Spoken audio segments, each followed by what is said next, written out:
right, everybody, it's time for another episode of DWMOD. It's the Big 6 Picks. It's week 4. You know the deal. We got an excellent guest picker on the show. We're going to get into it. We're going to be talking a little NFL, some Lions, some Colts. We're going to be talking a little Zion.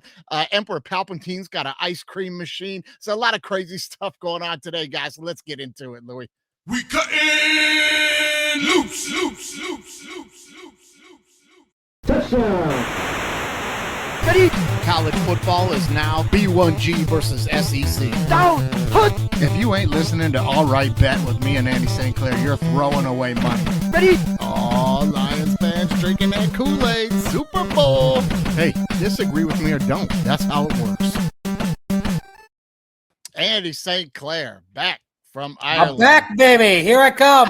I'm back. We're all back stateside, man. Cancun behind us, Ireland behind us. Our guest picker that's going to be on the show today, he's fresh off some planes from Europe, man. What's going on? Well, it's the place to be for a week. Mikey, I want to tell you and all our listeners, I got a little food poisoning over there. So just so you guys know, I'm playing hurt this week, but these picks and everything is going to be okay. So, the last 2 weeks, I haven't seen any football really for the last 2 weeks. So I'm still frozen in week 1. I'm like a caveman lawyer. So I'm week 1. So expect nothing but good picks. I am on the IR, but I'm coming back. Yeah, you landed stateside and you're like, wait, the Browns beat the Packers? What? I mean, I would have been on the Browns. I would have been on the Browns. I also would have been on the Rams, so it evens itself out. Evened itself out. Yeah, heavy dogs. Well, Andy, listen, man, we got a great one this week. Our guest picker this week is comedian Gabe McAteer. He's friend of the show. He's been on the show before. This year, recently, he's featured as one of the best comedians in Atlanta, Best of Atlanta Comedians series. This week, I think Thursday night, he's got a show out at the famous Helium Comedy Club. He's on a show called Track Stars out there. This dude's touring now. He's picking up. Things are going great for him, man. Let's bring him to the show. Gabe McAteer. Mikey, Andy, thanks for having me again, man. Appreciate it. Man, looking forward to it, man. We got a lot to get to we got the Colts. We'll talk. I'm going to give you a few minutes here to just, go off on Purdue football a little bit. Oh, that's going to be great, by the way, because Barry Odom, the coach of Purdue, used to coach Missouri, and I got to tell you, I hated Barry Odom. We can square up in person, Andy. I'm sure we can find time to do that at some point. It'll be great. I'm here for a Barry Odom smash spot. Bring it. The both of you. I don't know what that's like. I never had Barry Odom coaching one of my teams. Listen, I don't know anything about that. But Gabe, what's going on, man? Things picking up for you. You got the show it's Thursday, correct?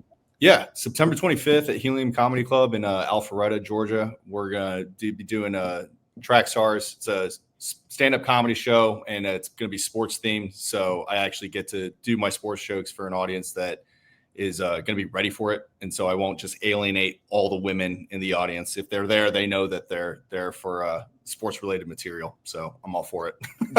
I gotta tell you, I'm a little jealous of that because I do a lot of sports stuff too. Obviously, this is a sports and comedy show, but you're right, man. You're up in front of a crowd and in front of a stand-up crowd, and you drop a few sports jokes, and people are just blinking at you like, Yep. You get all the guys, and then you get all the guys' girlfriends going. Yeah. Sometimes there's a lot of crowds out this way with the younger groups. I mean, they're not really into sports like we were. You know what I mean? I know. They're also watching it so differently than we did as kids. Yes. Like they're watching it, and even when I was in Ireland, I have to admit I did this illegally. 8 hours time difference, so it's later at night in Ireland there. But I was like, how can I stream some free shit online to watch some games? How can I had to get deep into the internet to find it. Guess what? I found it pretty easily, and streamed. I streamed some pretty free games pretty easily. Oh, nice. Which ones were you watching? I went to a site called NFL Bites, I think.com. And then you gotta and I watched the Red Zone. I had Lions Bears on one, and I had a couple of games. You had a good one. You had a good one there. Yeah. It was good. The Lions were destroying them. Yeah, Lions destroyed the Bears. Baby, Yeah. Lions looking good right now. Everybody was ready to shit on the Lions after that Packers game. I don't think so. Gabe, your team looking pretty good this year too. Now I don't know if you tuned into our little NFL preseason talks and all that, but Andy and I were kind of on the same page. It was like Colts look good, and if Daniel Jones can be 23 and Daniel Jones, they may have something, and they do, man.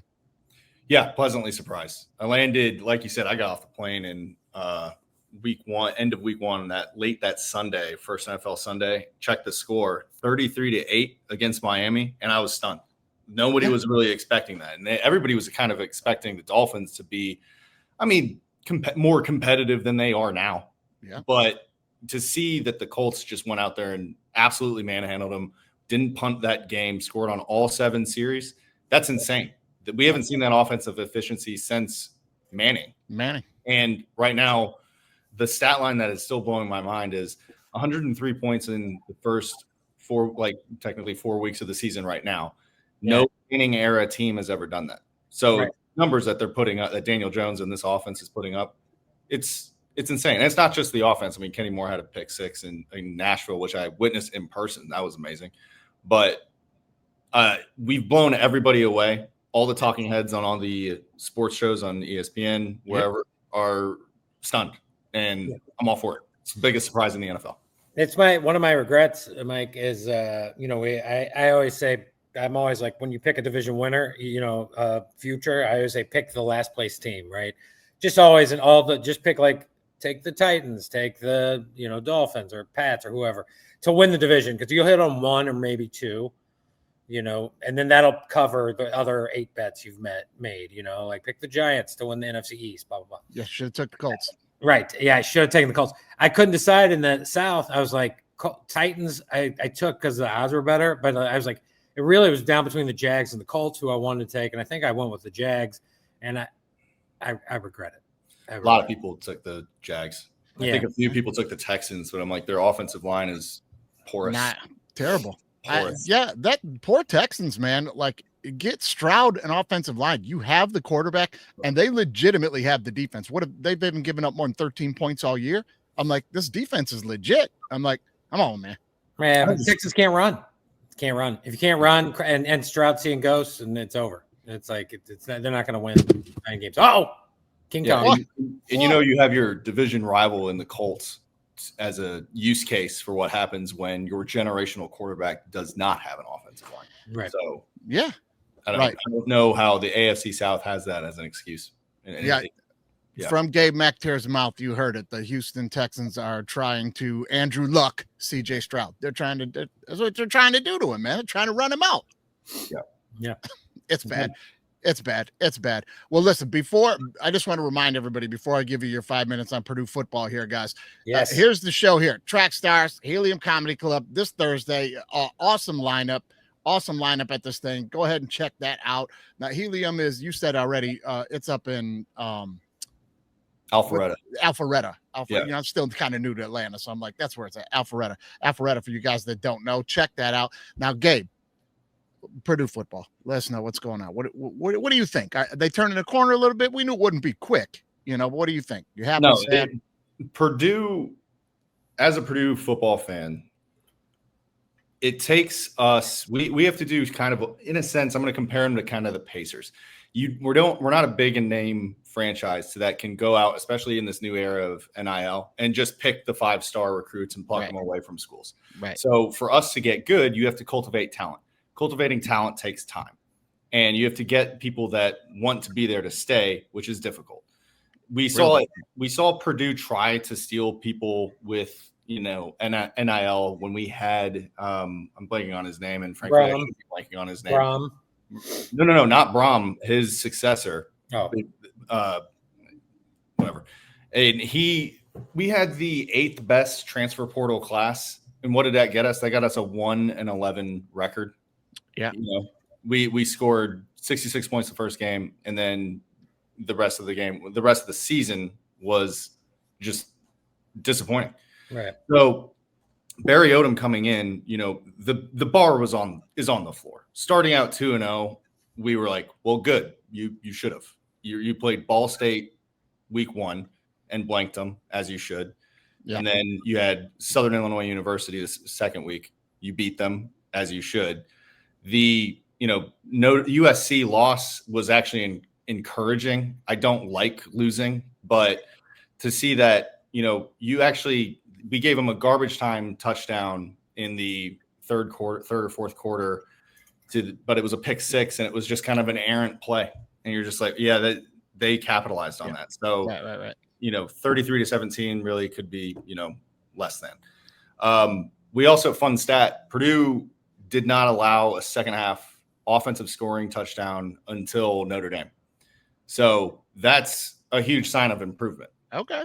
I didn't know that. Yeah. Right. And I'm encouraged. We gave Notre Dame, I watched the Purdue Notre Dame game.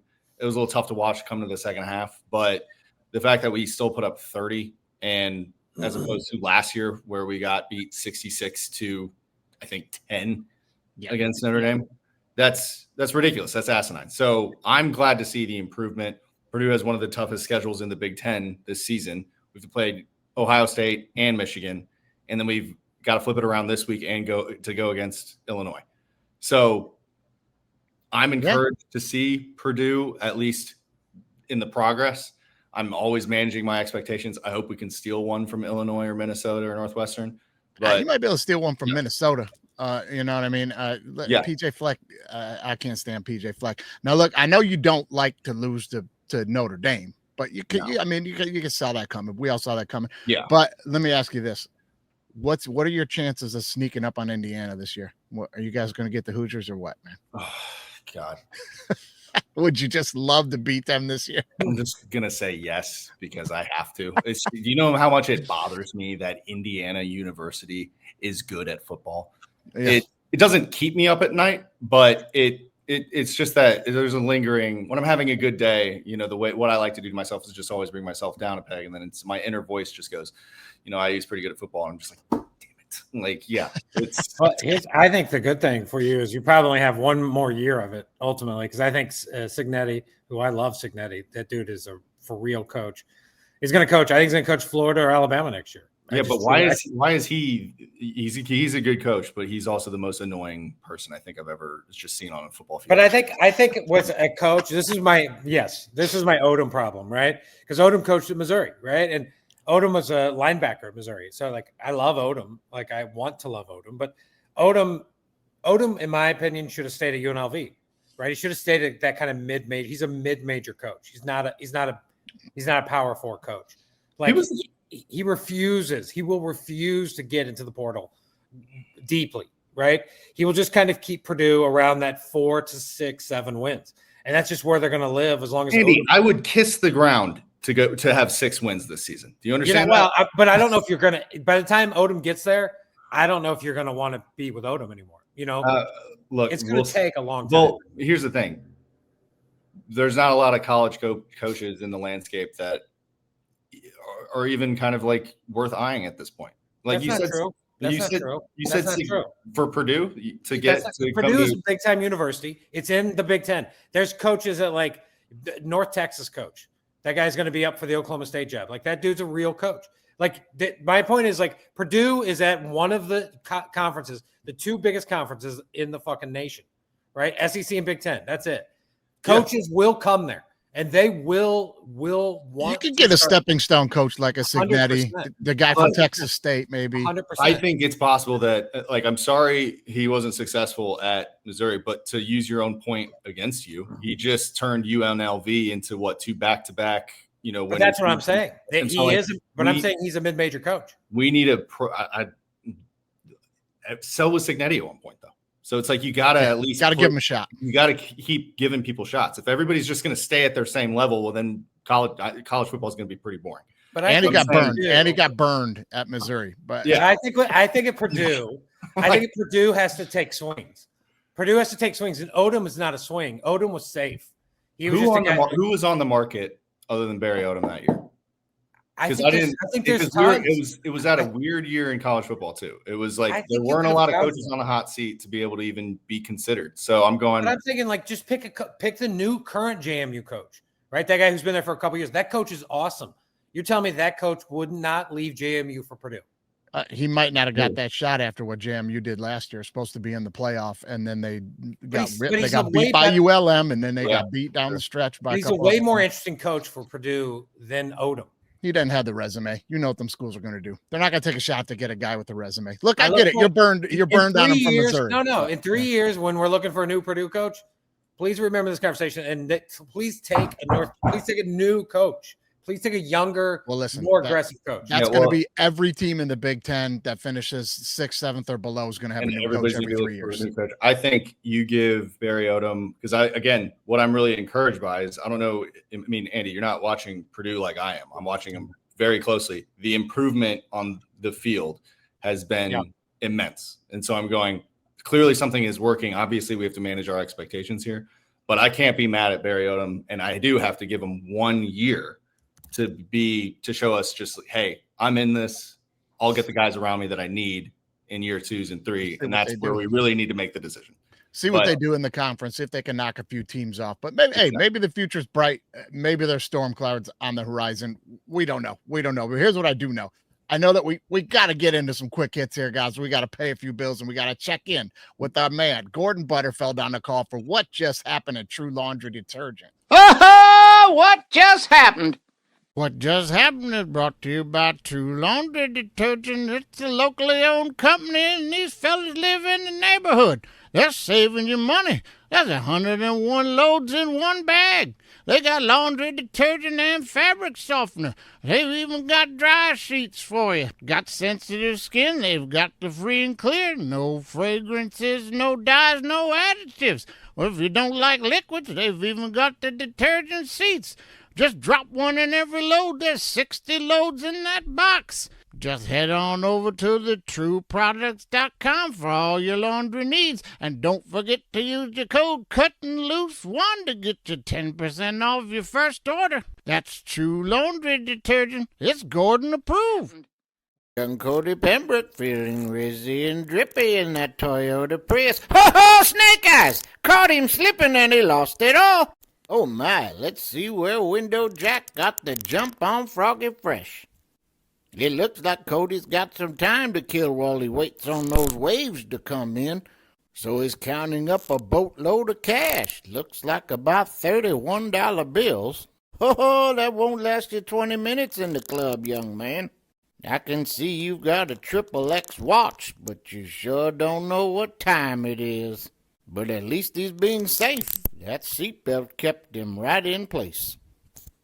What just happened? Gordon, so many undertone shots at that kid in that thing. Gordon. Yeah. Why was he wearing that seatbelt? I guess he's just sitting there in the car, huh? Why was he wearing that wave cap and a XXX watch? I don't know. Why is he doing a lot of things? Yeah, why is he waving around $51 bills? There's a lot of what ifs in that guy's life right now, I think. He's goofy. He's goofy. All right, man. Let's take us into some quick hits, buddy.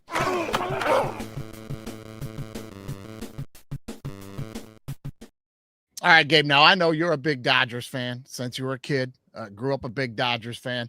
And I just wanted to check in with you. Once you heard this news here, Clayton Kershaw announced late in the season, just last week, that this would be his last year. It didn't tell anybody at the beginning of the year. I don't know if he maybe just decided this late in the year. I don't know. But having a pretty good year and, then just decides right before his last start, this is going to be it. Did you hear anywhere, Gabe, that he had decided this but not told, or just decided it then? Thank you for reminding me that baseball season is still, in fact, going on and still very important, because I was very, very much lost sight of this, because this is actually the first time that I'm hearing about it. I saw a ticker on PTI about Kershaw, but I had turned off the TV to go to the comedy. Oh, man. That's the first you're hearing that. It doesn't, even hearing it now, though, Mikey, that doesn't really surprise me. I mean, he's been with the organization. He's been in baseball forever. It's a little out of the blue, but I mean, you made your money. You have a great Hall of Fame career. God bless. Thanks for everything the Dodgers did. Now, please win us another championship too. Yeah, I found it a little. Out of place, I thought, because he had struggled so long to stay healthy the last 4 or 5 years, and then this year stayed healthy pretty much the whole year. pitched really well for a guy in his space. You know, he wasn't the dominant Kershaw he was, but usually when them guys hit that spot after all those injuries and stuff, they kind of just run out of the league getting whacked. And he wasn't. He was giving them quality start after quality start after quality start. So maybe Andy, maybe a good choice to say, yeah, maybe I go out like this. Yeah, I thought last year maybe he was considering it. I think he came back. I actually am most impressed by the entire Dodgers organization in this sort of situation because, you know, I think a lot of teams, they get their race starts going downhill. They tend to kind of get rid of them. And I thought the Dodgers over the last 3 or 4 years really managed Kershaw pretty well. Yeah. You know, like he wasn't out there pitching loads and loads of games. They got other starting pitchers, and Dodgers are just, you know. And they needed him. And yeah, needed him. Great organization. Like, say what you want about the Dodgers and buying players, but they're also really smart. They didn't put him out to pasture and send him to the Pirates or somebody else. So it's just to keep him on and go, you've been with us for a very long time. You've performed well. You're still performing well despite the injuries. Yeah, just stay on. Yeah, and I think that matters too, you know, for other players. You know, like other players are going to see that, and I think that makes other guys who are currently on the team want to stay with the Dodgers as long as they can, and it's why they're good. It's why they're going to be good for a long, long time. Yeah, players want to sign with you when you treat them well. There's no doubt about it. Well, this guy's going to easily be a first ballot Hall of Famer. Like he's 2.22 and 96 right now, win-loss record there. Lifetime 2.54 ERA, which is more impressive than you think because this guy, like I said, the last 4 or 5 years has not been pitching well and been getting hit a little bit and things like that. So to still be at 2.54, 11-time All-Star, 3 Cy Youngs, an MVP, Triple Crown, a Gold Glove, Clemente Award, 5 ERA titles, 2 World Series titles, maybe a third coming up this year. I would probably argue the greatest regular season pitcher of my generation. I don't know anybody on that list. I guess I would want to know. Is somebody like Scherzer or Verlander on that list? Yeah, probably. But regular season, Kershaw was always a little better regular season. Those other guys step up in the playoffs where Kershaw kind of got knocked around a little bit. But regular season, he would finish every damn year like at like a 1.7 or a 2.2 ERA. I mean, I can't believe he's only got the 3 Cy Youngs, to be honest with you. I think they were just spreading him around. He dominated for a period of time that was like way bigger than Pedro Martinez did. You know what I mean? Like Pedro had a better short sample for sure. But like there was like 10, 11 years there where it was like Kershaw's best pitcher in the game. It's him and Verlander and Scherzer. Yeah, there's a lot of teams that have Cy Young winners that you're like, wait, you really?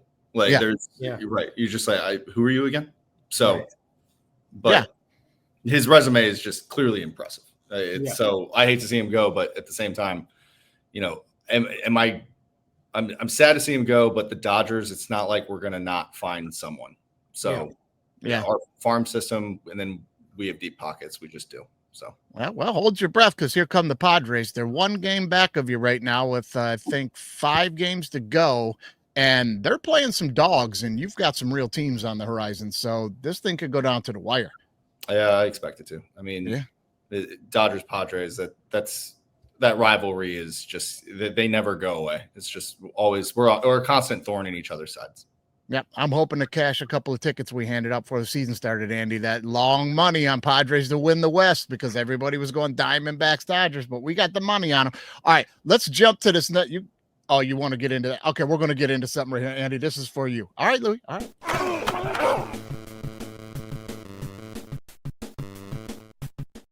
The Gordon Butterfield annual fantasy football invitation. This season is going on, and I got to tell you right now, if you've been listening to the show, Gabe, you know that listener Jeff, we put him in the fantasy football league this year because he's just been bashing on Andy's takes like you wouldn't believe, hammering them on Andy shit all over the Lions in our NFL preview, not going to make the playoffs. Defense is terrible, and Jeff came after him hard. We danced around a lot, and Andy said, "That's it. That's it. I'm running the score up on this guy in the fantasy football." And here we go, week 1. Oh, bam. Boy. Oh, boy. I mean, damn near doubled him up, buddy. Did you send me that last night after Monday Night Football? Doubled him. Yeah, doubled him. Now, for the record, I did have the Lions out originally, but came back the next week and said, you know what? I got to put the Lions back in.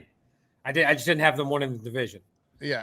I put them back in. He recanted. I hope you at least use some Vaseline. Damn. That was that team. I mean, look, when I was in Ireland and I gave the greatest speech I've ever given. And I'm like, guys, This is our Super Bowl against Jeff right now. Let's see go out better fucking execution. Yeah, let's go out there and score. I don't care what's happening. We run it up on Jeff. Oh, just whipped his ass real bad. So there you go, Jeff. Take those lumps. Now, everybody following the league right now. Gordon Butterfield's team is 3-0. Andy's team is 3-0. That's going to be the big showdown this week to see who can land in first place. But we're 2 weeks away from giving away our first jersey. After game 5, after week 5, whoever had the most, racked up the most high scores, not whoever has the best record, whoever got high score of the week, the most in those 5 weeks, will get themselves an NFL authentic jersey of their choice, as long as they beat me and Andy. If it's me and Andy, nobody gets a jersey. And that's how it goes. Got to beat the host on this show. That's how it is, man. Yeah. All right, we're going to move into a little bit of Andy's favorite section here. There's no way. No way. There's no way. No way. Okay, now this is how this section works a little bit, Gabe. Here, these are things that are a little bit unbelievable, or there's no way. There's something maybe you should know and you didn't, or just something that would make you go, "No way, no way." So we're gonna tread lightly here. We're gonna dive in real easy on this first one. I'm just gonna ask you, who's the Pacers? You're an Indiana guy. Who's the Pacers' all-time leading scorer? I'm gonna. I don't know. Reggie Miller. Gotta be. Right. It's Reggie Miller. Like, he's 12,000 points more than the next guy. So that's why I'm going to ask you, and Andy's going to help you because he doesn't know the answer to this one either. Who's the number 2 all-time leading scorer for the Indiana Pacers? Interesting question. You guys could work together on this. You think it's Detlef? No. Some Sonics years there. Those are just Pacer points, huh? Yeah, just Pacers, second all-time leading scorer. I'll tell you, my hands are up here, so I'm not even looking anything up. I'll give you guys a hint. I'll give you a hint. Andy, you're kind of in the right ballpark. Is it like one of the Davis brothers? You're in the right ballpark. It's a European player. Okay. So it's a Euro. It's a Euro. It's a Euro. It's not Detlef. Yeah, This is going to be one of those ones when I tell you here in about 10 seconds, you guys are going to be like, "What?" I don't know. It's Rick Smits, guys. Rick Smits. Smith. Right? No way. There's no way. No way. That was one of those ones you feel like you should have knew. So I was saying, it's when he said Davis Brothers, I was like, is it Rick Smits? But then I was like, is he European? Was he EU? Is he Denmark? Rick? Oh, Smits? I thought he was German. I don't know. I thought he was from Germany or something. He might be. I don't know, but he's a European player. I'm pretty sure about that. You got me doing research on. Yeah. Here we go. Well, Louis, can you beat him to the punch, or is Gabe been figured out? The Dutch. He's Dutch. Which I don't even know what that means. Is there a country called Dutch? Like Denmark, right? When they tell us Dutch beer, Dutch coffee, Denmark. It's not Denmark. Netherlands. When you say the Dutch, you're referring to the Netherlands. Right. Yeah. Which I don't get it. I don't know what that means. That means the whole region to me. We're going to go with the whole region. They did not teach you geography in Detroit? Oh, they did, but I didn't know the Netherlands referred to as the Dutch. You know, I'm from Detroit. We don't say, "Oh, well, we're Yakalos." If we're from Detroit, you're a Yakalo. It's like whatever the fuck that is. Juggalo, probably. That's what that is. You see what I did? Anyway, man, let's jump on the Tigers for a minute here. Now, Andy, looks like your Royals are out of it. Back to baseball for a second. Now, we all remember last year, the Tigers went on the most epic run to the playoffs in the history of baseball. 1% chance of making the playoffs midway through July, with like 20 games back of getting in, stormed into the playoffs on the last day last year. Greatest run ever. And now this year, they're going to follow it up with the greatest collapse in the history of Major League Baseball. This team was up 12 and a half games 3 weeks ago. At the end of August, this team was up, like August 25th, they were up 12 and a half games, had already blown a 15-game lead in the division. And now that loss to the Guardians last night, we are tied with the Guardians for the division with 5 games to go. They hold the tiebreaker over us. We have 2 more games against them. And then they will finish the season, I think, against the Twins the Rangers, a Rangers team that we will finish the season against the Boston Red Sox, who are trying to get into playoffs themselves. Guys, am I right? Tigers are toast and we're done. We're not even going to make the playoffs. I think you're in trouble for sure. Yeah. I mean, yeah, it's hard to disagree. Yeah, I think you're right. Yeah, Yeah. I just want to. I'll ruin your day. Yeah, you're smoked. Yeah, we're not even going to make the playoffs, let alone dumping the division. I mean, how do you fucking do that? Well, the Tigers tend to go on these big losing streaks. They went cold at the absolute wrong time. I think earlier in the year when we put up like an 18-game lead in the division or something, and we went on like a 19-game losing streak or some shit like that. But luckily, the Royals and the Guardians sucked at the same time. But this is terrible. Now, Louis says he's got actual video of what it's been feeling like watching the Guardians run us down. Here we go. Oh, okay. I see what you're doing here, Larry. The Tigers are the alligator. That's the Guardians. And a trash can. You had to do us like that with the trash can. Oh, man. All right. We get it. We get it. Spare us. And now, if he flips this thing up or if the Gator gets out, who's going to win the division here? That's what I'm going to say. Oh, yeah. There go the Guardians. And swallow the tail. Tigers toast. What an insane way to get rid of that crocodile or relic, whatever it is, Yeah, right. That was pretty smart. I think there's just a law of the universe. It's like if a team from Detroit, not all teams from Detroit can be good. It can only be one at a time. That's right. Just one. Yeah, I don't know, man. There was a stretch there for a while where we were like rocking Stanley Cups, going to the conference finals in basketball every damn year. Tigers were rolling to the World Series like crazy.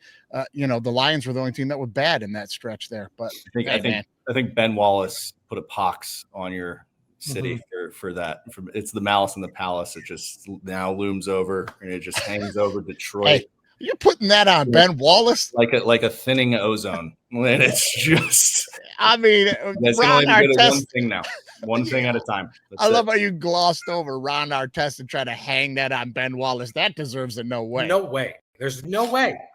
No way. He's a sociopath. You let the sociopath just sleep. All right. They should have left his ass on the table, no doubt about it. But I stand by what I always said. Those dudes, Jackson and Artest, extremely lucky that 18, 20 years earlier, they moved that arena out to Auburn Hills, the whitest, richest suburb in Oakland County, the richest county in Michigan, because if they were still playing them games down at Cobo Hall, them dudes would have been dead. They wouldn't have made it out of the arena. Somebody would have had a pistol. Somebody would have got shot. I'll tell you that right now. All right. What do you mean?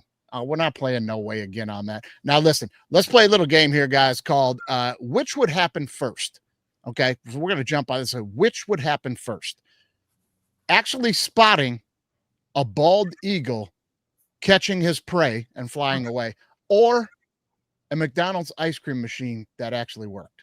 Which would you think you would run into first, guys? I'm going to let you go first, Andy. I'm going to say the bald eagle. For me, I feel confident about the bald eagle. You're familiar with this dilemma. Are you familiar with this dilemma as well, Gabe, or no? No, it's 100% a bald eagle. As on even my Instagram, it wasn't a bald eagle, it was a hawk dismantling a squirrel. Yeah, right. On my apartment building's like fence. So I'm like, yeah, I've seen that, more recently than I think. We got facts. You've seen this for real then, so video evidence. And you've on Instagram. There you have it. That we have an actual answer here. He's seen it himself, and you've never had an ice cream machine work at a McDonald's ever. You know how ashamed I am that view has 110,000 views on my Instagram. None of my stand-up clips have ever made that high. So you need to do a joke. I can never beat nature. No, of course. Do a joke about that bird and see where you land. That's what you need to do on that, man. But here, those machines never work at McDonald's. Like, what are they doing? You go in there, it's never works, man. It's like, there it is right there. It's Emperor Palpatine. I'm afraid that ice cream machine will be quite inoperable when your friends arrive. Yeah, it's like, that's a fact, dude. It's a fact. It's fucking terrible. It's terrible. Okay, let's play another What's Going to Happen first here with you guys. WNBA players will actually begin to embrace Caitlin Clark in the WNBA, or Anthony Richardson will start another game for the Colts. This is a tough one. This is a tough one. I'm going Caitlin Clark because I don't think Anthony Richardson is going to start another game for the Colts. What do you think, man? This is your realm here, Gabe. We are just bringing evil into this world. I'm going to knock on wood so that I think, because here's the thing, I in good faith cannot necessarily pick saying, hey, Anthony Richardson is going to start another game, because that directly implies Daniel Jones somehow regresses or gets hurt. Right. So sure. I'm just going to be, I mean, come on, Caitlin Clark she's awesome. Everybody will come around. I think it's more likely that the WNBA embraces the hand that feeds them rather than biting it continuously. And yeah, I think it's going to be Caitlin Clark gets embraced at some point. It's got to happen sooner or later, but these girls in the league, man, they just won't have it. It's jealousy running wild. It's not a good look, ladies. It's not a good look. That's a cash cow for you. Caitlin Clark should just send a pair of sneakers or whatever to everybody in the WNBA. Just be like, can we be friends? Can you stop slamming my head into the announcer's table? Otherwise, Sophie Cunningham is going to have to get a little wild here. You know what I mean? Like, I'm trying to get you all paid. If you just embrace this thing, we're all going to make money. You want to kill the golden goose. But I tell you what, guys, I'm going to be on the other side of this. I'm pulling for the Colts and been pulling for Deandra Jones at the beginning of the season. NFL preview, Andy, you know that. I've been a big pro Jones guy here. But he has been injury prone. It's probably more likely he's going to miss a game or two, and Richardson's going to start, guys. But you two went with this one. The lovely Caitlin Clark will be embraced by the WNBA, which I don't think will ever happen. They hate her guts, man. They hate her guts. All right, let's jump on one more here. Kind of around in the same realm here. Gabe, do you think there's a shot in this universe this year that we could have a Lions Colts Super Bowl? Yeah, I do. Yeah. I mean, we're arguably two of the best teams in football right now. I mean, the numbers don't lie. I know we're coming into week 4. There's still a lot of football to be played, but I mean, both teams look amazing. Like the way that you guys have two running backs that are okay with splitting touches and still doing a lot with those touches. Yeah. It was like to use David Montgomery. I mean, out of his exact stats, I can't remember what it was, but 2 touchdowns last Monday night or something like that minimum. Yeah, 2. That's insane to me. And then Jahmyr Gibbs is also getting a lot of touches. You know, they have their own niche roles. I think that's fantastic. So I think it's very possible that we have another Midwest Classic Super Bowl. It's funny that you bring that up because we are going to hammer that point pretty hard and knock it off coming up around the corner here. Andy, what do you think on the chances of this? What would you guess? I've already looked it up. What would you guess the Vegas odds are on this matchup? Super high. Super high. Like astronomically high. I would say right currently. So you're saying currently what it is? Yeah. I'd still probably say it's like 150 to 1. Yeah, it's 15,000 plus 15,000. Look at that. Look at Andy's on there. That's why he's our Vegas guy, man. Look at that. I had no idea. I was going to say plus 8,000, but yeah, that's right. I didn't know they were going to go 15,000 a lot. Plus 15,000, guys. A $10 bet right now. Pay you $1,500. My site won't let me do it. I'd put 5 on this in a heartbeat. Paying $750. Give me $5 on that. No, you think no? No. Andy says no. No way. There's no way. No way. All right, Gabe. This is for you. Oh, Andy, go ahead. I was going to say it's just early. If this was week 16, then yeah.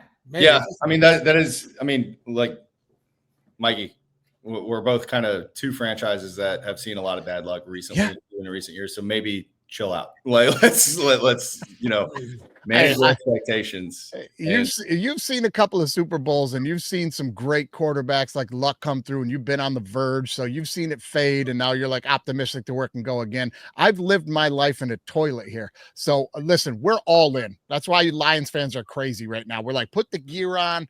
This may be our only chance in our lifetime to walk around like fuck your team. You know awesome. what I mean? Honestly, it is awesome to see. Like I do. I mean, the Packers are my NFC team. I've told you this before, but when they aren't playing anybody else or they're not playing the Lions, I'm rooting for the Lions. Like they're just an easy team to root for. Man. So fun, man. So fun.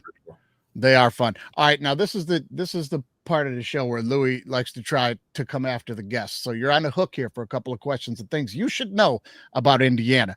Our first question: what does Indiana stand for?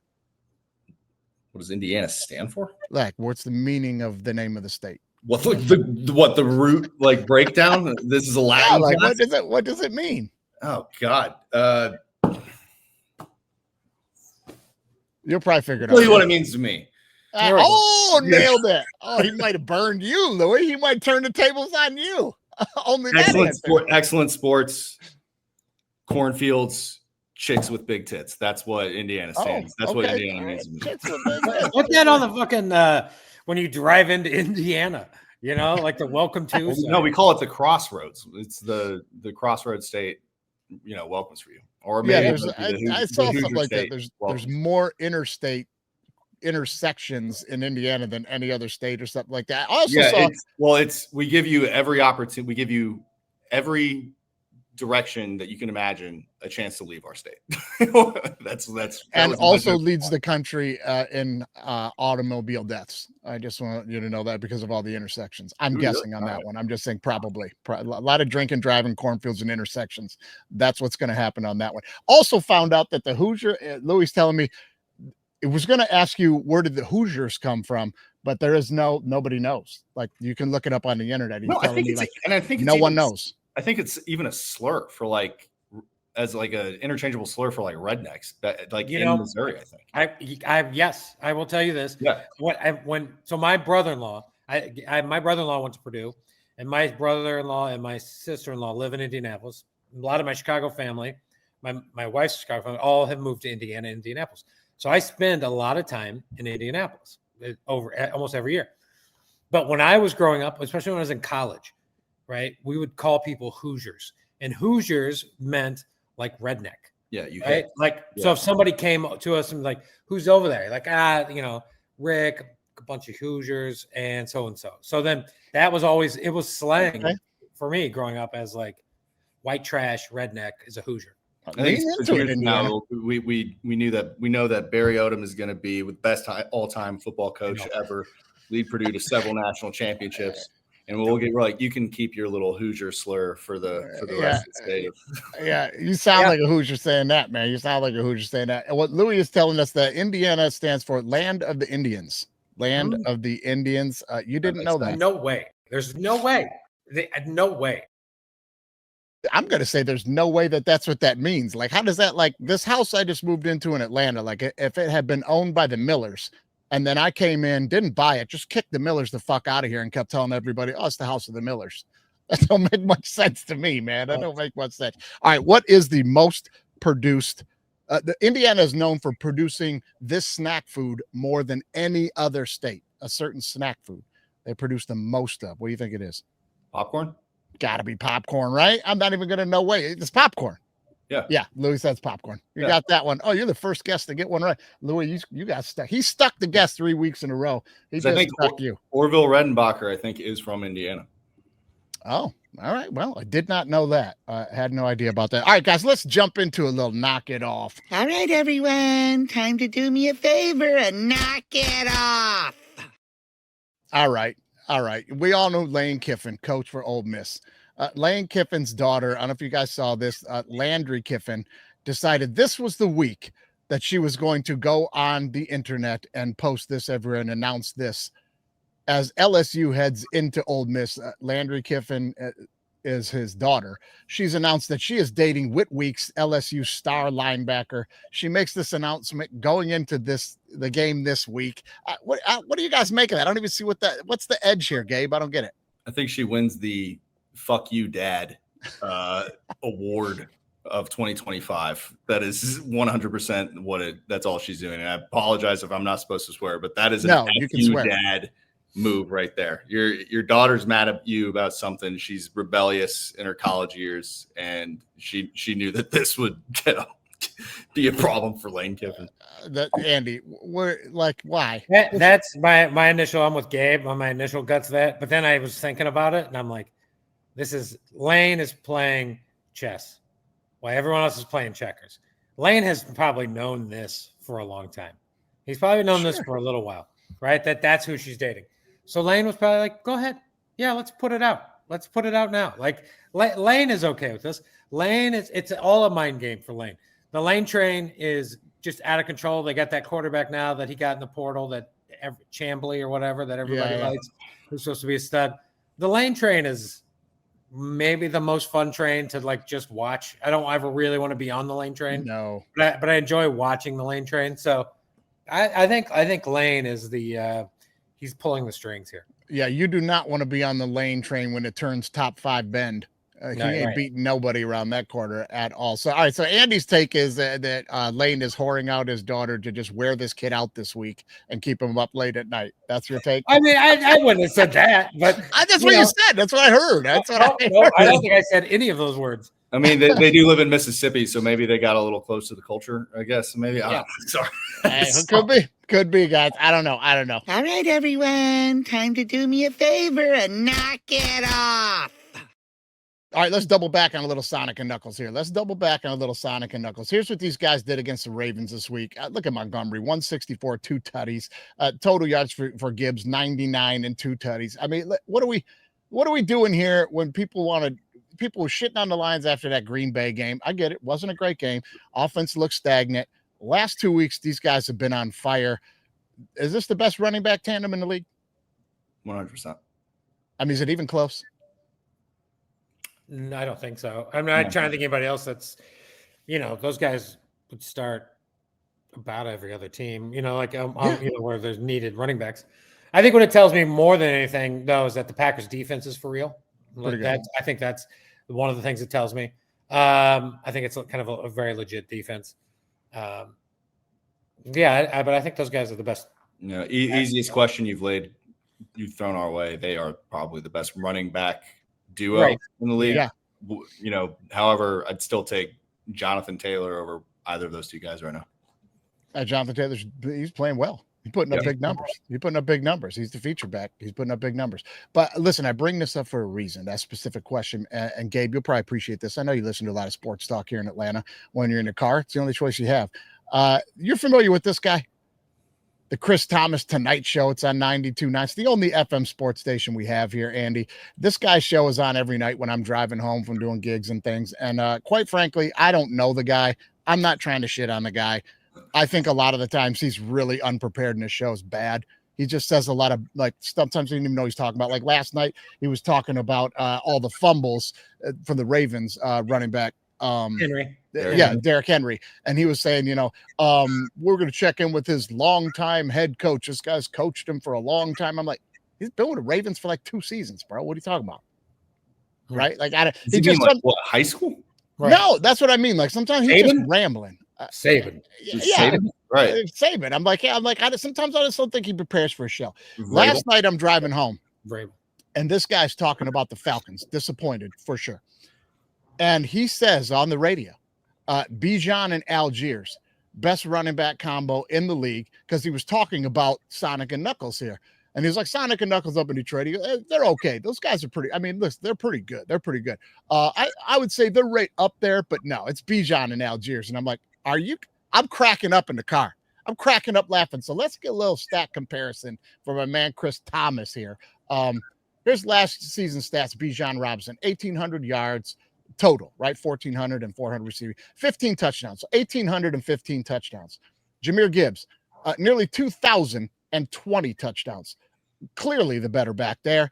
And then here we go. Montgomery compared to Algiers. Montgomery, 1,100 yards and 13 touchdowns. Algiers, 700 yards, 3 touchdowns. So what is he even talking about? We've got a total of 30-something touchdowns and 3,000 yards up against 2,500 yards and 15 touchdowns. What? This guy it is a good Bijan and Algiers is a good combo. It's not better than Montgomery and Gibbs, but it's a good combo. But you're also arguing the teams, the offenses are so you're using stats from last year, which the Falcons were running out Kirk Cousins and Penix, and the Detroit's such a better offense. My only point though is you're comparing those stats. It's kind of hard.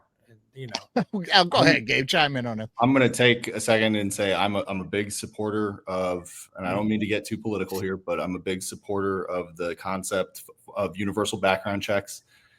Not for guns, but for podcasting and radio equipment, because that is a nonsense, irresponsible stat comparison. I'm just going, the numbers are in front of you, man. And I don't know what you're doing. I know this guy. I listen to this guy quite a bit, and I'm like, I got no choice in the car. And I'm like, it's just not good. It's just not good, bro. I mean, he's terrible. All right, everyone, time to do me a favor and knock it off. Terrible.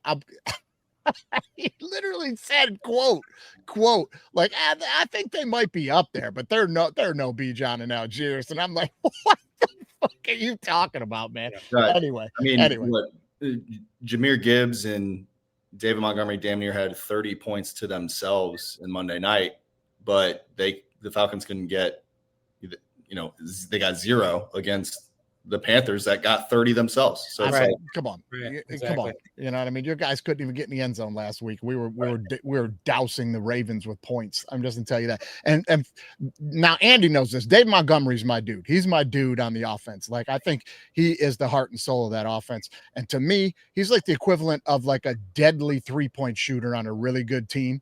And the fact that, like, if they're spread out and got to cover everybody else because everybody else is scoring on the team and you just got to leave this guy out there one-on-one, he's going to kill you. And if the other guys ain't doing shit and they're not scoring at all and they got all the pressure on him, he'll keep you in the game anyway. He'll keep you in the game anyway. When we're not doing well, we just hammer the ball with Montgomery. We get right back in the game. He's special, man. Montgomery is, when he played for the Bears, he was awesome. And then he went to the Lions. He's still awesome. Like, he's a great running back. Yeah, he's phenomenal. He's phenomenal. Did you guys get a look this week at Zion Williamson's new body? Did you see? I did, and you're going to show it to me. And I got to tell you, I'm excited.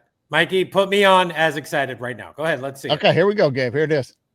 Zion ain't playing with y'all this year. Look at him. Look at the comparison there. He is not playing with y'all. And I want to know, do they mean like he is not playing around with us, or he is not going to be playing with the Pelicans for more than 50 games? Because that's what I'll bet.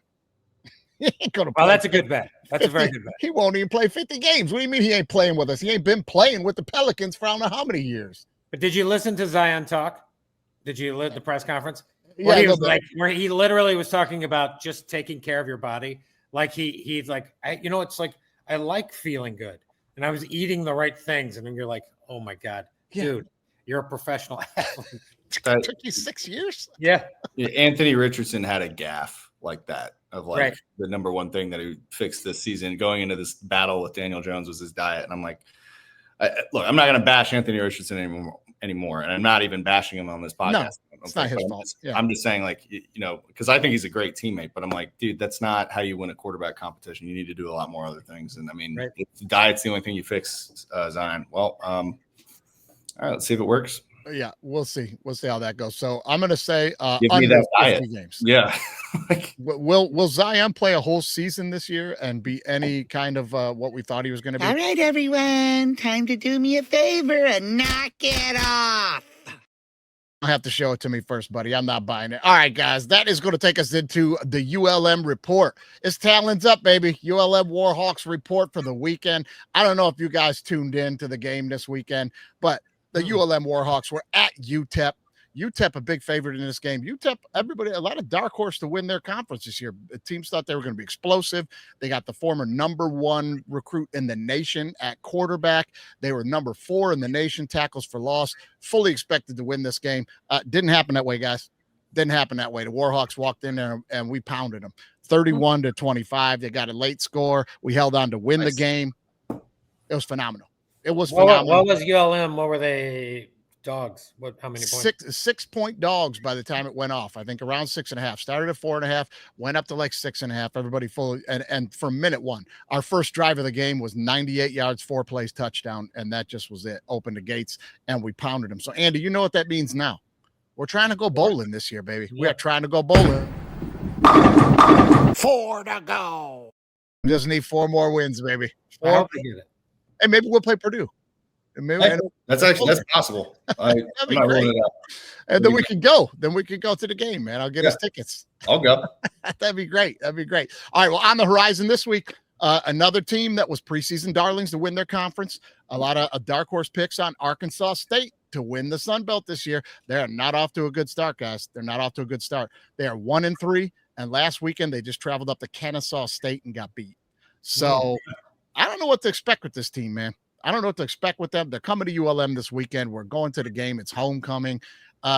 Baby, here's the spread, though. You saw it on there. Show that one more time, though. Show that. Oh, you didn't put it on there? Okay.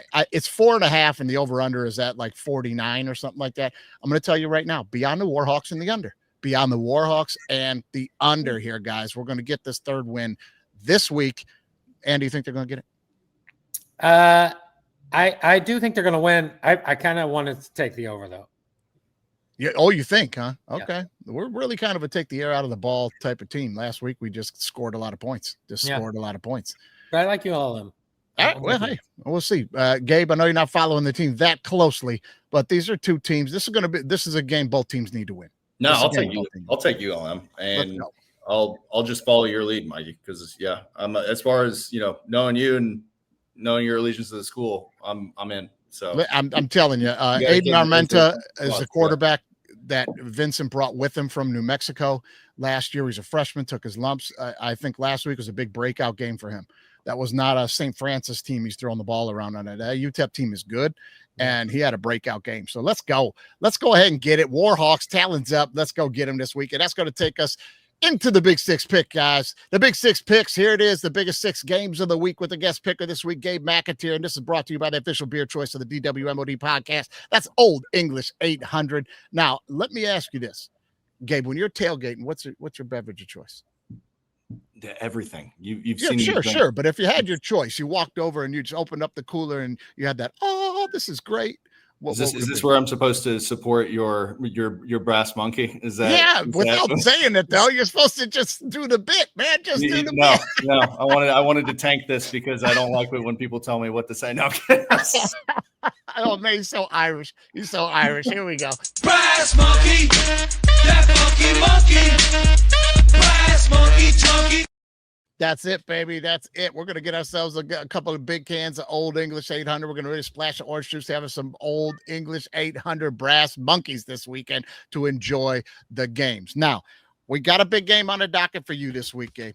We got the Colts on there. We're going to get to that. But first, we're going to hit the college football and give everybody a quick update.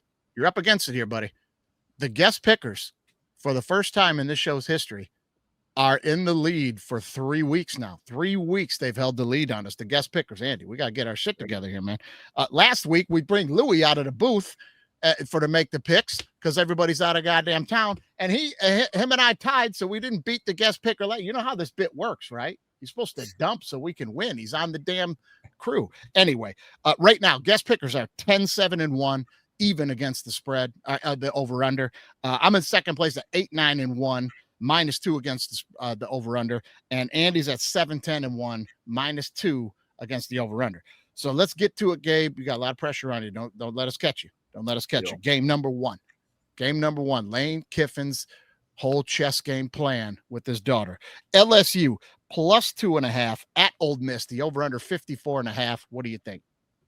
So I'm going Ole Miss. I know. I didn't know about Lane Kiffin's daughter, dating the LSU football team, but I'm gonna go ahead and it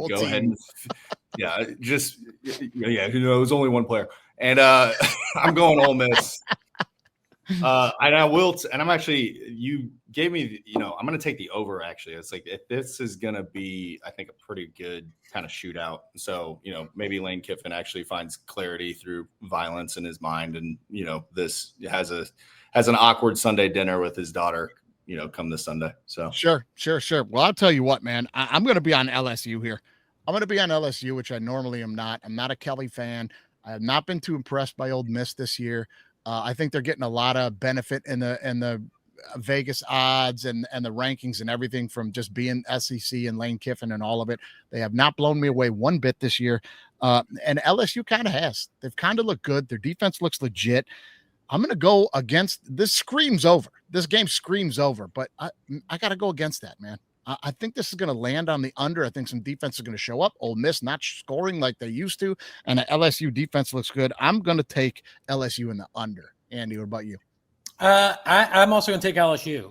I'm just going to take LSU. I just think that, I guess for me, the Lane train is awesome, but Lane will lay some eggs here. I think so will Brian Kelly. So it's really a game of like which team doesn't lay the biggest turd on the field. And I got Ole Miss at home. He's got locker room material defending my daughter's honor. Yeah, I'm going Ole Miss. Yeah, I'm going with Kelly. I'm going with LSU. I just think the defense. If I'm just choosing one stop that needs to get made to win the game, I think it would be LSU's defense over anything Ole Miss has.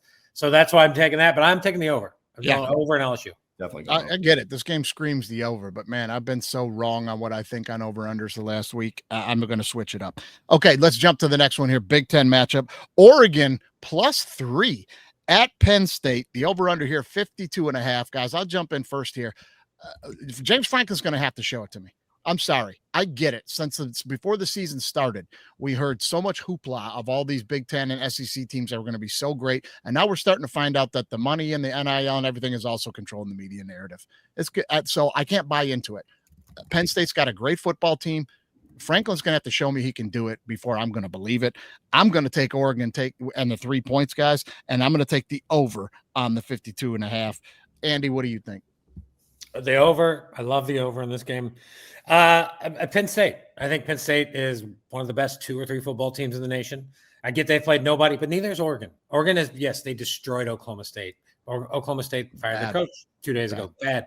Oregon beat Montana State. Who cares? And they beat Northwestern. They played nobody. They've dominated all those teams as much as they should. But look, I just think Penn State is better.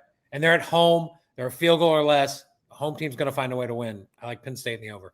This could be Franklin's highest ranked victory of his coaching tenure if he pulls this one off. He's going to have to show it to me. Gabe, what do you think?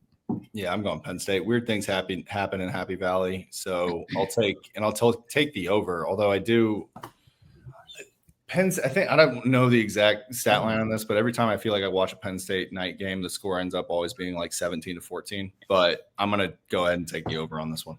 All right. I also say this, Mikey, on this specific game, Penn State had the week off. Well, Oregon played in the Civil War last week against Oregon State. And I'm not saying Oregon State is a really awesome football team. They're bad. They're not, but it's still an important game to Oregon, right?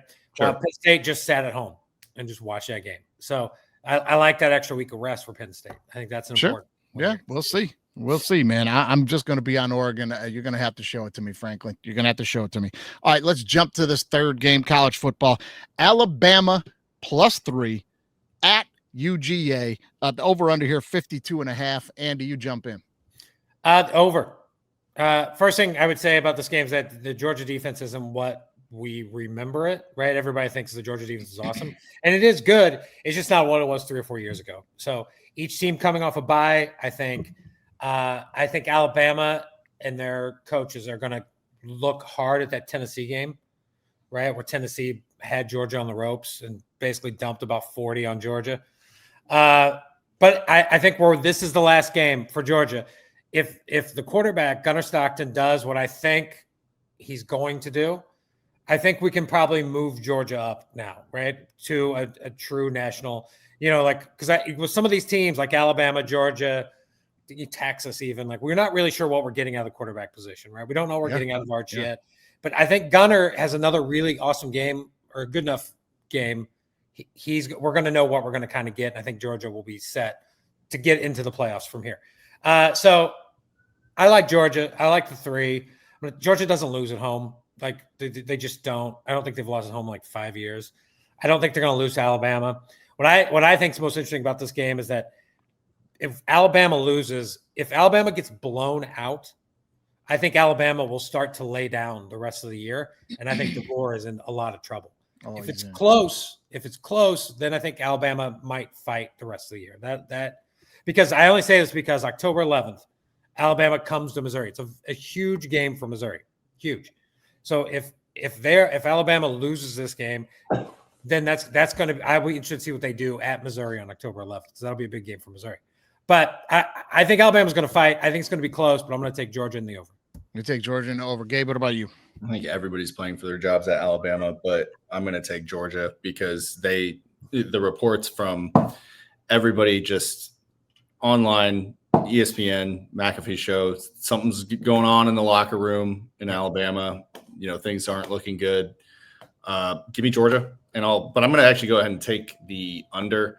Neither of these programs are what they used to be. And I'm just not – I haven't seen anything from the previous weeks that would maybe even suggest that this is going to be necessarily a shootout. Maybe, I guess, the Tennessee game makes me even, go, maybe that's not the case, Gabe, but I'm just going to take the under, but I am going to take Georgia. All right, Georgia and the under. I'm going to be with Andy on this one. I think it's going to be Georgia and the over, just to hit on some of the same exact points. I think neither of these defenses are what they used to be. I think this thing's going to be a Bama-Georgia shootout like we had a couple of years ago. Whoever's got the ball last is going to win this thing, and they're going to win it by a score. I expect a good football game, but I think Georgia got their scare already, and I do think Bama's got some issues.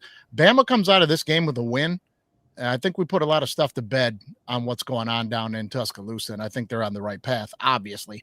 But, I'm going to go with Georgia, and it's a home game. I'm going to take the dogs at home and the over. All right, let's jump to the NFL.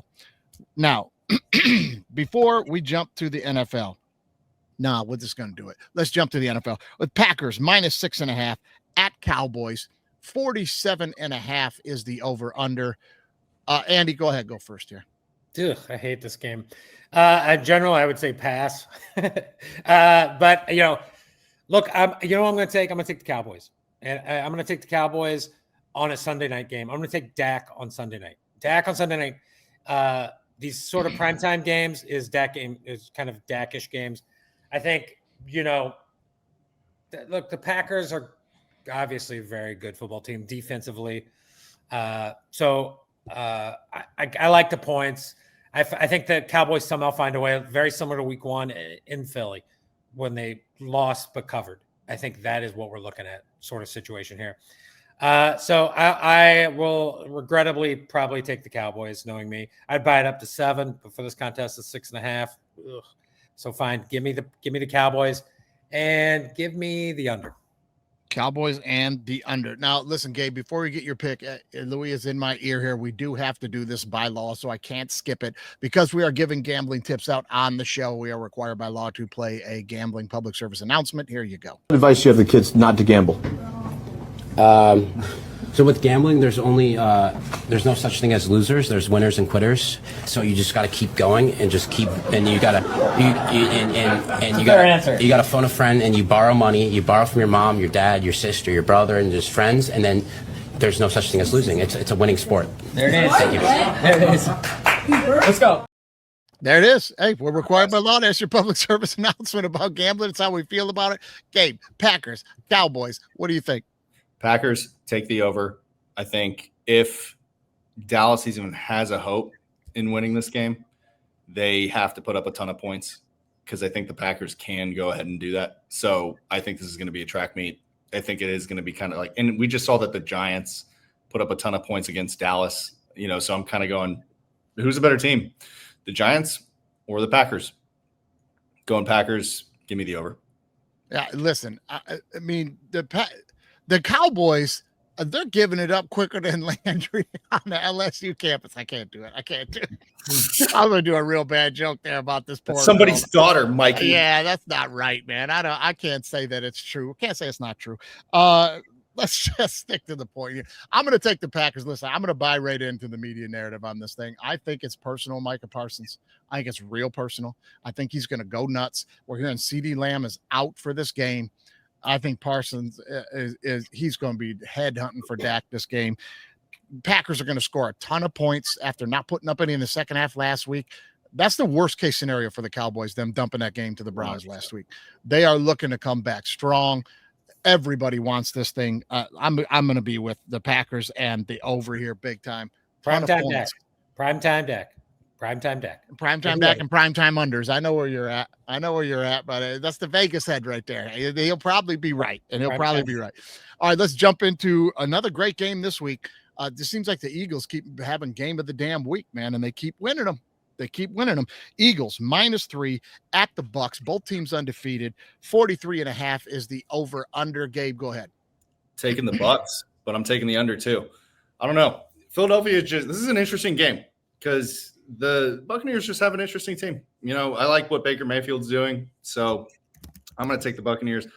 And in recent memory, I don't know what the direct record is, but it's just the Eagles, for some reason, they don't play well in Tampa. So that was my kind of, recency bias in this. But give me the Buccaneers, but I'm going to go ahead and go with the under. Be kind of like a slugfest. Okay. All right. Well, I'm going to be on the other side of this, man. I'm going to be on the Eagles here, and I'm going to be on the under as well. I'm sorry. No, I'm not going to be on the under. I'm going to be on the over. I'm going to be on the Eagles and the over here just because Evans is out now. We heard too. So what I think Baker's down to just a Buku to throw the ball to here. Still, he's going to be fine. We saw Stafford and the Rams put a bunch of points up on the Eagles, but Baker is not Stafford. Now I like what they're doing down there, but he ain't Stafford.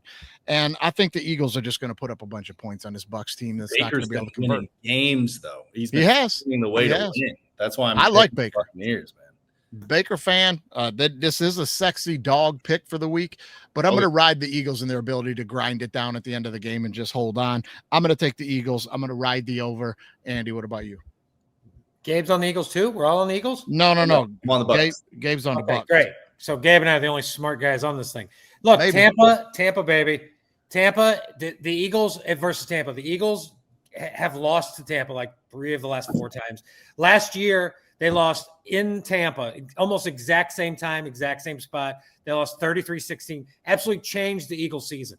The Eagles were kind of going down. They got smoked, and they changed their entire offense to do this.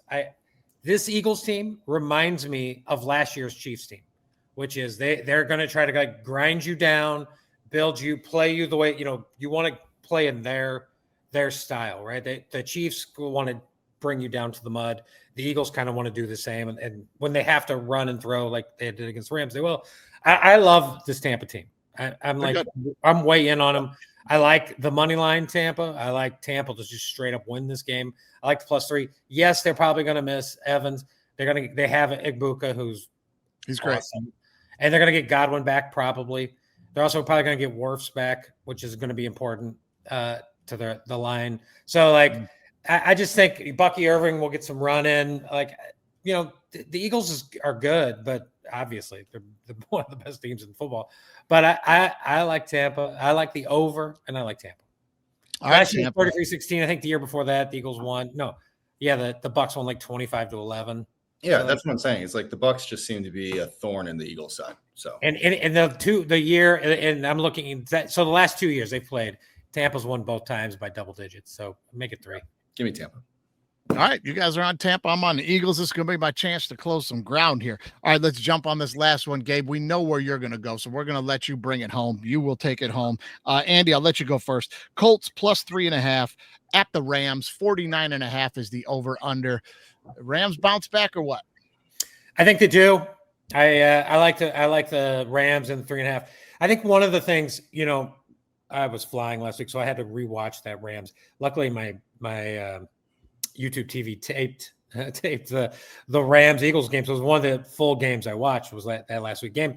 But this is what I thought happened in that Rams game. The Rams got up a good amount, as we 26-7 or whatever the score was. And then McVay played it what I thought was super tight. He started kind of settling for field goals and stuff and there were a couple blocks, right? And it didn't work out. And I just don't think McVay is going to make that mistake again. I don't think he's going to play that tight. So I do think the Rams are one of my favorite bets. I love the Rams money line this week. I like Rams at 3. I probably like them at 3.5, but I think the Rams they've played a few more teams than better teams. Obviously, the Colts have played the Titans and they played kind of a bad Broncos team right now. And they played the Dolphins. I think we universally would say the Titans and the Dolphins are 2 of the worst 3 to 4 teams in football. So while I'm rooting for the Colts, I like the story of the Colts. I just don't like this matchup with the young, athletic Rams defense. So this will not take away my Colts win that AFC South division. I wish I had made. I just think today, this week, I'm going to take the Rams and I'm going to take the over. Yeah, I'm going to be on the same boat as you, man. I'm going to be on the Rams. I'm going to be on the over here. I think it's a bounce back week for them. Not going to beat to death what you already said. I think Verse will be a big, big deal in this game. If he can get a lot more pressure on Daniel Jones and that offense and not bite a lot on these play action fakes and get some pressure on Jones, which those other 3 teams you mentioned didn't, I think that's going to be the difference in the game. I'm going to take the Rams. I am going to take the over. Gabe, tell us why we are wrong from Colts Nation.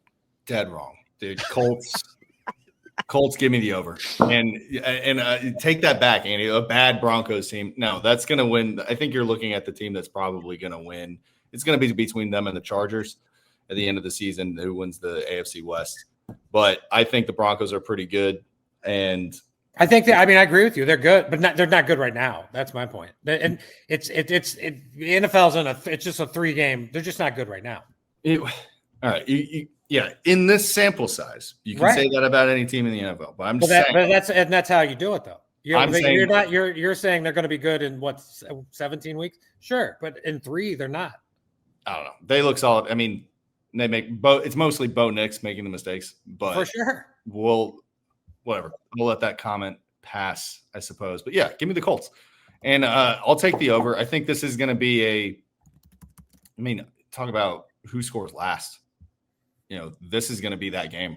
This matchup kind of reminds me of the Colts Broncos matchup in week 2. It's just, it's going to come down to the wire. I think Daniel Jones has not been making a lot of mistakes, knock on wood. And I think if he just plays smart and plays within himself and, works with Coach Steichen, I think the Steichen offense can beat the Rams defense. I think they can figure that out. I think they can expose a lot of the rookies that are on that defense and just, outlast, really. And also don't forget the Colts defense either. Like they're, the greatest criticism I think that we're getting right now is the, pressures, the lack of it. And, that's only going to not sit well with Latu and, Grover Stewart and Bucker. So I'm like, let's go. Yeah. Second probably also coach of the year. You guys have been awesome this year. I think. Throw his name in the candidate list. Yeah, absolutely. Yeah, I think he might even be leading in like the Vegas odds. He's been great. And for his credit, I think that guy, I think it was last year maybe or 2 years ago, said like he needed like a quarterback to fit his system. And like, yes, 100%. I think this proves if you're him, you have to be like, this is my fucking point, Yeah. And I mean, talk about coach of the year. What about owner of the year and Carly Ursay? Right. She's down there, right? Gosh, attentive, accountable, holding people accountable, taking notes. I love it. I'm all for it. Yeah. Listen, this is going to be my top live bet game of the week because this is going to come down to the first quarter for sure. If the Colts can get out in front, their ability to run the ball, they're going to be able to pull this thing out against the Rams. If they're trailing at the end of the first quarter, if they're trailing, I'm going to jump on whatever Vegas is laying with the Rams. And I'm hoping this thing will be like right around 10-7 because I'll know which way I'm going either way. I'm taking the points either way at 10-7 there. If the Colts are up, I'm taking them because they'll probably still be catching points at that point, and I'll take them, right, Andy? And then if it's flipped and it's the other way around, then I'll take the Rams getting some. You know what I mean? Well, the Rams also are kind of a sleepy start team. Right, as in like they start a little slow. They do. And so like, if you want to get on the Rams, getting on them early is the way to do it for sure. Yeah, if they can, and this is a team that can hold the ball and do it to them. So, hey man, I'll be rooting for him, Gabe. For this contest, though, I'm jumping on the Rams. He's jumping on the Rams. Colts are a fun story. I'm pulling for him all year. It's great. Now listen, you guys know the drill. That's the Big 6 Picks. We gave you the Big 6 Picks, the 6 top games of the week right here. But right after this, Andy and I are going over and recording All Right Bet. You go over and check out those episodes of All Right Bet, guys. If you tuned in last week, you saw that we cashed about $650 worth of tickets last week, and we put them up there. I'm not just saying that. Go back and watch the episode. We put all the clips up there. We cashed in like crazy last week. We're murdering the baseball. Go on, catch us over on All Right Bet. You guys know how to get there. We're going to be handing out all your NFL and college picks for the week, the rest of the week. Gabe, want to thank you for coming through, brother. Appreciate the time. Go Colts, go Boilermakers. Any last message for your boys? Nah, man. Hey, guys, thanks for having me. This is a lot of fun, as always. All right, man. Back, Gabe. Come back, and also Purdue basketball. Yeah, definitely. Come back for Purdue basketball. That team is loaded. We look scary good, man. Yeah. Loaded.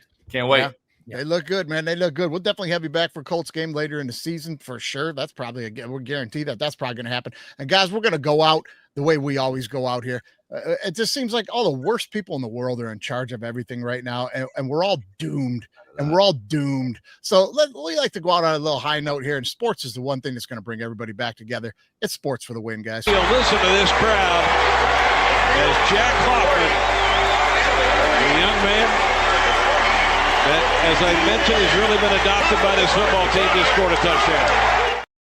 This week, we got a quick story about a woman down in Florida that put together a special needs soccer league for kids that would normally not even be able to get out of the house and do a lot of things in some cases. And here's a little clip. Let's give her credit for using sports to bring some joy to the world, man. I do it because I have a daughter who has autism. It's important to me that she feels included and not excluded. I still remember when she was diagnosed because the doctor specifically said to me, we don't have to label her autistic if that bothers you. And that statement actually bothered me because she's no different than anyone else. So Christy made it her mission to give Aria the life that everyone has, and that includes playing soccer. Safety is our number one concern with autistic children and special needs children. They do have a tendency to wander, so that's something we take serious. The program is made up entirely of volunteer travel soccer players and coaches, with about 5 coaches at every session and a buddy for each child. Your buddy has been through a course on how to deal with special needs children. So from the minute they walk onto the field, they're paired up with the buddy. The buddy doesn't leave their side. Which leads us to 7-year-old Santiago Paraga. Sports is the way to his heart. He was diagnosed with cerebral palsy and uses a walker. But his mom tells me it's not a hindrance, it's his motivation. Something as simple as kicking a ball, he was not able to do that as soon as last year. And now he's kicking the ball. Despite the challenges life brings to Santiago and his family, his mom, Sofia, says she has seen tremendous growth. From that little tiny person with all the tubes, and we didn't even know if he was going to be able to breathe by himself. And now he plays for a full hour and he scores 100 goals, like he likes to say. Sofia. That's it, guys, man. That's sports for the wins. Everybody, spend your day trying to figure out what you might be able to give to somebody else instead of being so scared about what they're taking from you. And we'll see you next time. We cutting loops. Touchdown. College football is now B1G versus SEC. Down. If you ain't listening to All Right Bet with me and Andy St. Clair, you're throwing away money. Ready? All Lions fans drinking that Kool-Aid. Super Bowl. Hey, disagree with me or don't. That's how it works. Hey, what happens at the end of the show is not a big secret. You ain't got to always kick the guest out before you could. I mean, right, Andy? We could let him hang around for a second. Can't say bye. Oh, Louis pissed because the guest got the best of him this week, man. We're out.